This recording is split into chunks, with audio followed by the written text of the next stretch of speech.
Welcome to our 5 on 5. Pleased to be joined by a couple executives from AAA Oregon, Idaho. We have Tim Morgan, the president and CEO of the organization, as well as Doreen Loofburrow, the senior VP of Travel and Operations. Thank you both so much for being here today. Thanks for having us. Appreciate it. Busy week, of course, and I know you obviously with everything going on the roads, it's a busy time for the organization. I guess, Doreen, let me start with you. The organization has several operations, several offices in Southern Oregon. What type of services do they offer? Yeah, great. We have a service center here in Medford and one in Grants Pass as well. And we offer a breadth of services for our members. So we'll help them with trip planning, vacation planning, insurance services. We even help members with things like getting their passport photos taken and getting their foreign currency before their trip. We have a selection of luggage and accessories for members. So really a wide breadth of services, just helping them get ready for everything they need in life. Mm-hmm, yeah, so far more than just roadside service. Yes, okay. Yeah, exactly. A lot more going on. And I know, Tim, electrification is something that AAA has been working on for years now. It seems Oregon, and looking at some maps, Oregon has far more options than much of the country. How involved is your agency in electrification? Well, we're trying to plan for the future. So where is this going? What's the level of battery electric vehicles that we're going to see in the total passenger car fleet? We think Oregon in particular, which Portland metro area right now ranks 5th in battery electric vehicles per capita, is an emerging opportunity for us. So how can we develop services that cater to the battery electric vehicle owner? We think a big piece of that is around charging. So range anxiety is real with battery electric vehicle owners, and how can we help with that? So two ways. First, we have the opportunity to bring an electric vehicle charging unit to you, just like if you've run out of gas, if you're one of our members with a gas engine, we come get you with out of gas and help fill your tank. Same thing with an electric vehicle owner that may have run out of charge. We can bring our truck out in 30 minutes, get you back underway.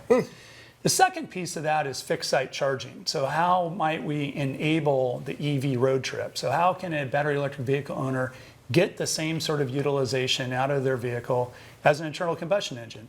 Today we have 9 charging stations across our footprint in Oregon and Idaho. They're level 2, which is a little bit slower charge opportunity. And during 2024, we're going to migrate to the direct current fast charging opportunity. And this is where you can roll up with about 40% battery charge. 15, 20 minutes later, you're driving away with an 80% charge. Okay, wow. And you're back on the road. You read my mind with that last little nugget. I was about to say, how much faster is it, Tim? So very good. Okay, well, we're going to take a quick commercial break. We'll have much more with Tim and Doreen in a moment. Stay with us. We'll be right back. Welcome back to our 5 on 5 again. We're here with Tim Morgan and Doreen Loofburrow from AAA Oregon, Idaho. Tim, I understand AAA is partnering with Apple on some satellite emergency road service. How's that working? That was a very exciting announcement at the World Developer Conference with Apple that they announced the partnership with AAA to provide road service to iPhone 14 and higher owners that are off the grid in an emergency situation. They now can connect via satellite to our call center that will allow them either to pick emergency services like emergency medical services or emergency roadside service. We were delighted that our club ran the first satellite call in the country a few weeks ago. A car had broken down on the Idaho-Wyoming border and just worked perfectly. They were out of cell range, they connected via satellite, and we were able to get out and get to them. So exciting opportunity for greater safety at the roadside. Yeah, that's fantastic. Of course, so much of our world is connected now, but there are still pockets. That's right. That makes very, very much sense. So, Doreen, obviously, travel and operations, it's been an interesting time the last couple of years. You know, hopefully we're, knock on wood, coming out of the pandemic. Yeah. What trends are you seeing as we approach 2024? Yeah, what we've seen in 2023 was people saved their money, they were prevented from traveling, and they went big in 2023. They had saved up, they took their bucket list trips, they traveled to further destinations, longer trips, did the luxury types of trips, and a lot of Europe vacations. We anticipate that to continue for 2024. World events and conflicts, we haven't seen a great impact yet throughout Europe, but we're watching it closely. But we do expect the big trip, the bucket list trip theme to continue. Okay, so people haven't they haven't all done that yet. They haven't quite all done it okay, yet. yeah, yeah. And, you know, there's still quite a bit of reduced air service and limited capacity, especially with the airlines. And, Sure.